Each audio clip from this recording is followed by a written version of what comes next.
السلام عليكم ورحمة الله وبركاته. ازيك يا حبايب؟ عاملين ايه؟ يا رب تكونوا بخير ان شاء الله. النهارده جينا لكم بطريقة الفراخ المشوية، طريقة خفيفة وبسيطة وان شاء الله هتعجبكم.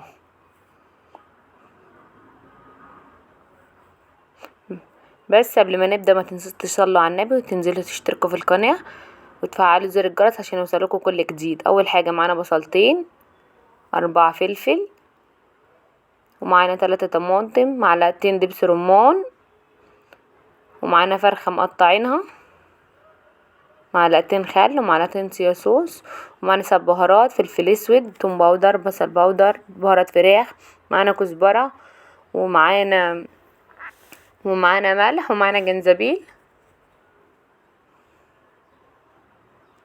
ومعانا هنا فرخة مقطعينها. انا واخدة الوراك والصدور، بنحب نسلقها مش بنحبها في الشوي.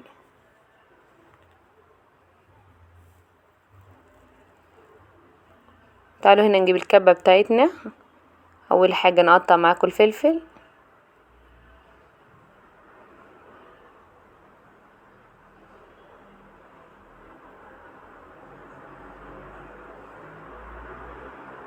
هنجيب الطماطم بتاعتنا بعد ما قطعناها، ونجيب معاكم البصل،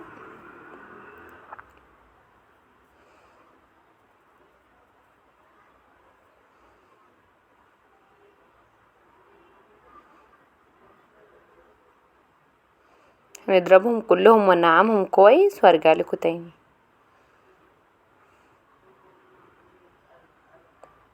وهنا هنضربهم كويس، لازم ننعمهم قوي عشان لو في قطع ولا اي حاجة بتتحرق بسرعة.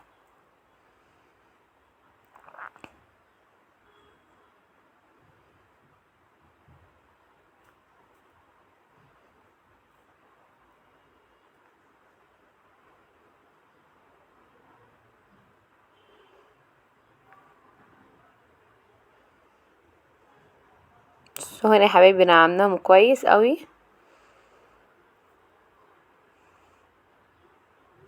زي ما انتوا شايفين كده، ناعم خالص. هننزل بمعلقتين الدبس رمان،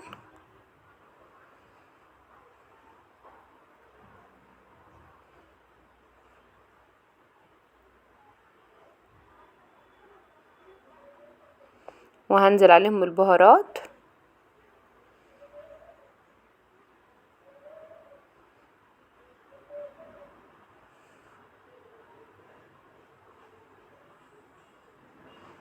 هنقلبهم كويس.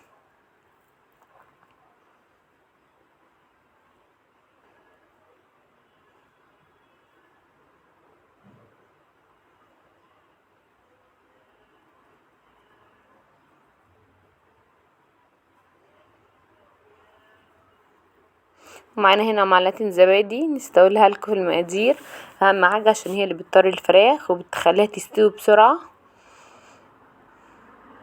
وكده بعد ما ضربتهم ضربة تاني في الخلاط، بص ده شكلهم كده. هنجيب مع بعض الفراخ،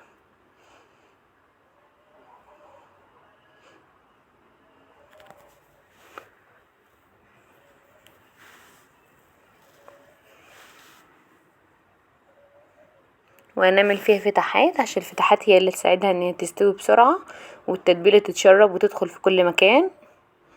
زي ما انتوا شايفين كده قطعناهم كلهم وعملنا لهم فتحات. بعد كده هنقلب عليهم الخلطة كلها،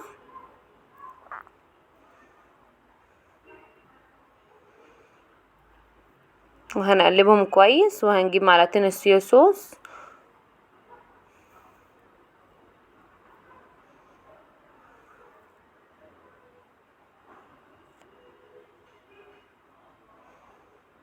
ونجيب معاك 4 معالق خل عشان الخل بيساعد الفراخ ان هي تستوي بسرعة. هنقلب كويس، هنجيب استرتش ونغطيهم،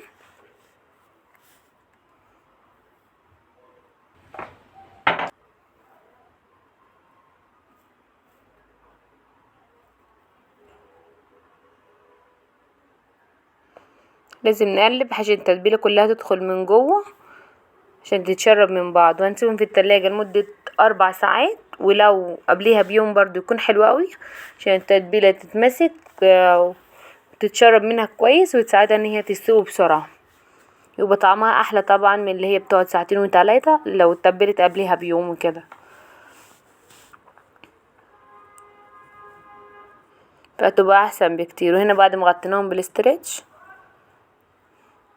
هنغطيهم مع بعض وندخلهم مع بعض التلاجة ويقعدوا 4 ساعات، وهنرجع تاني هوريهالكوا ازاي نشويهم. انا هشوي على الفرن مش هشوي على الفحم.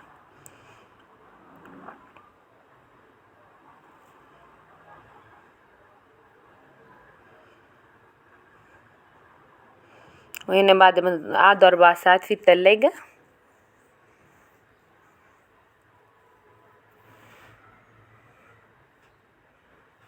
طلعتهم، بس لازم نجيب مصفى، لازم نصفيهم عشان اي حاجة فيهم هتتحرق بسرعة قبل الفراخ ما تستوي.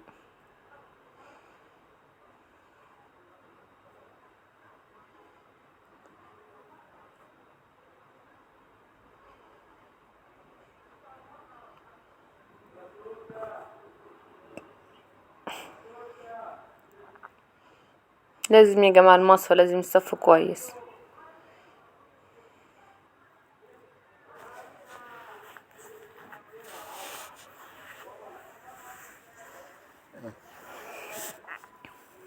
هنا هنجيب الصاجة بتاعة الفرن،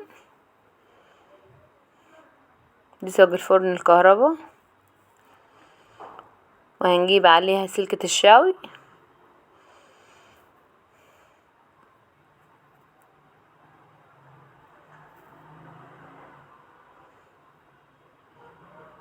هنرص عليها الفراخ،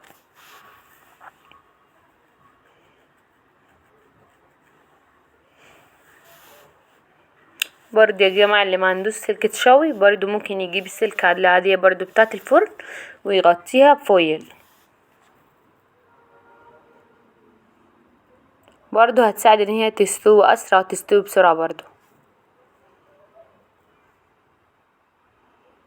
هنا بعد ما حطينا الفراخ هنقفل عليها،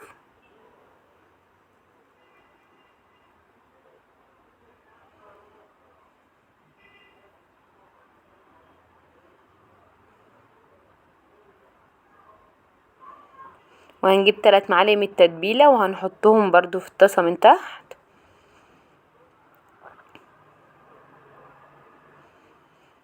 عشان ريحة التتبيلة تطلع على الفراخ، وهنجيب معاك كوبايتين مية عشان تخلي الفراخ تستوي بسرعة واسرع، عشان البخار اللي بيطلع من المية بيسوي لي الفراخ بسرعة.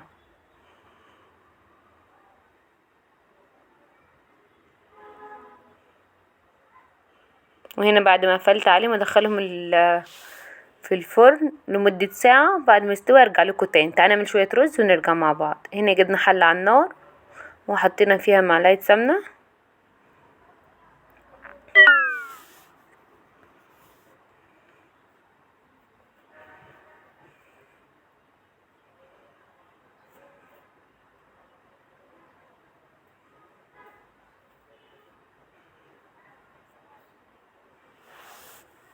نسيح السمنة وهننزل معاكم بالرز.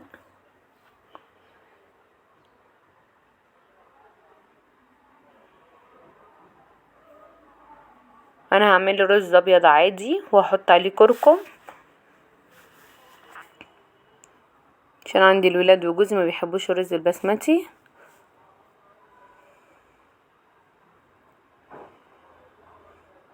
هنقلب كده كويس،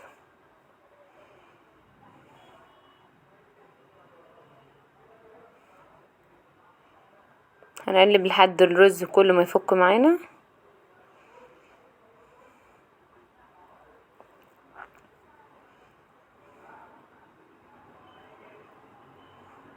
هنا بعد الرز ما فك معانا هننزل بمعلقة كركم عليه،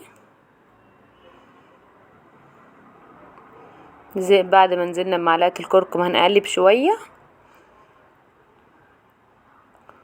وبعد كده هننزل عليه بالمية.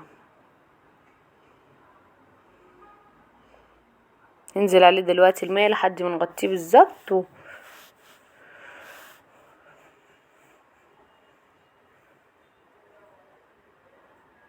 حطينا شوية ملح وفلفل اسود.